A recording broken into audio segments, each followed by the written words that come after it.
Now, Olga, I wanted to come to you because you are from Ukraine.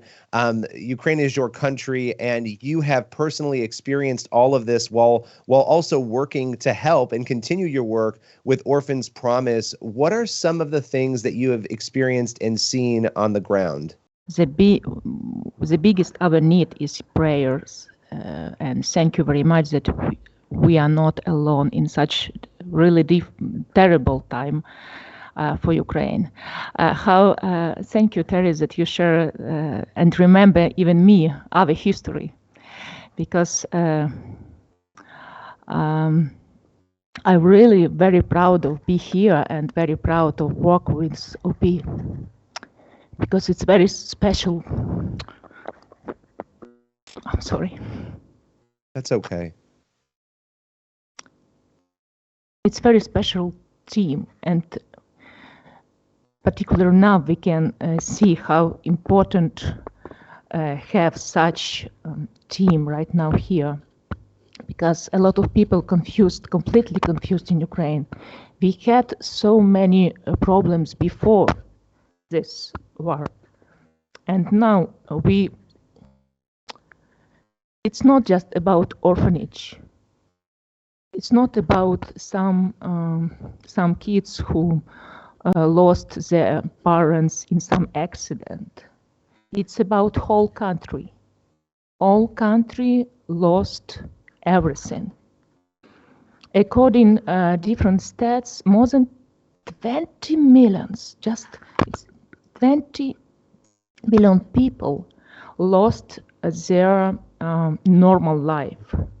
But according to my experience and my thoughts, all country lost normal life, because right now it's not, we don't have a day or night, we don't have weekend, maybe Tuesday, Thursday, we don't know what is happening around us. I know just today is 30th day of the war. Yeah. I don't know nothing more. I know just then more than 120 kids were killed here, but nobody count kids who were killed in Mariupol, in different occupied cities around Kiev and different districts of the Ukraine.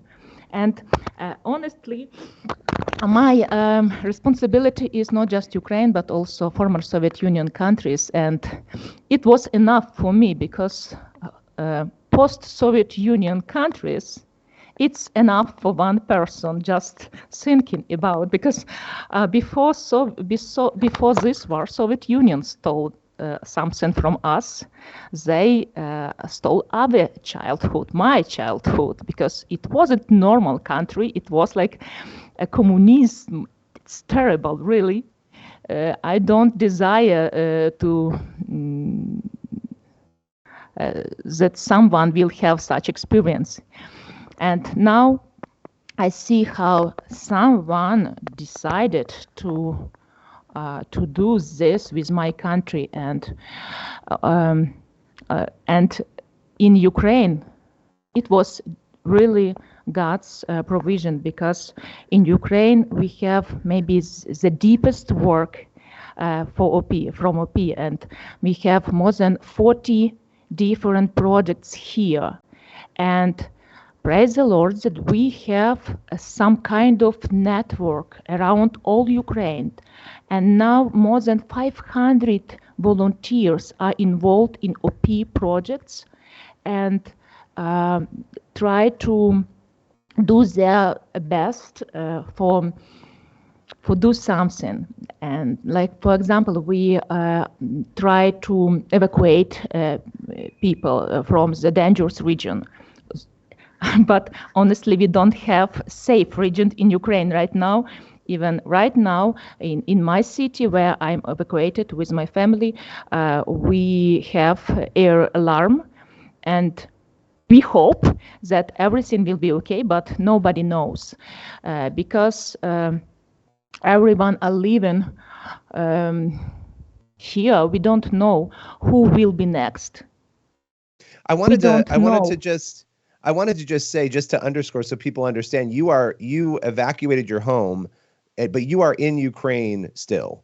And Yes. so talk just a little bit about that specifically. And as you said, even when we were getting ready for this call, there were sirens that you were hearing as we were preparing for this. Talk a little bit about the specific impact on you and your husband and your family.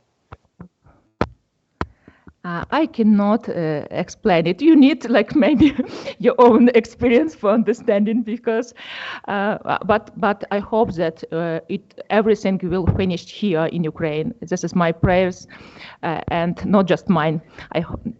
I think, like in Kiev, I'm living in Kiev originally, and I hope that I will be there soon as possible.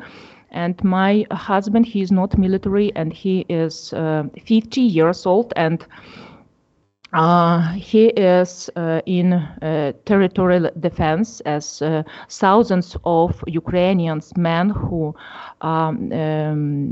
helping in this situation other militaries. And my kids scared, very scared, like some of them in like my eldest daughter, she's from Lithuania and she is there, but my middle daughter, she's in Lviv. It's almost safe place, but they are scared about their dad. They are praying continually, and we lost some connection with other relatives. We lost some connection with other friends. When someone of us go to evacuate some people from the dangerous areas, we just trust God that He will protect us. And when we hear some sirens, we don't know, really don't know who will be next. And we just pray and ask God to help us and protect us. And when some bombs drop down to some places, after that we feel deep shame about it, because we are not better than others who lost their house, who lost their lives. And we just pray and ask God to do what He wanna do here. And honestly, we have so many miracles around us. It is maybe right now it's the most awful place, but in the other side of this darkness, we can see how many glory, how many God's presence is here, because some bomb not explodes, and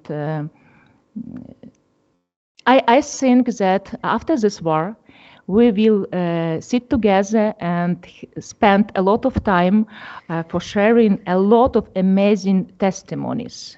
How big is our God, and what is our needs right now? Like the biggest need, it is prayers. Just pray about us, pray about Ukraine, because prayers are working. Prayers are working. It's unbelievable how big is our God.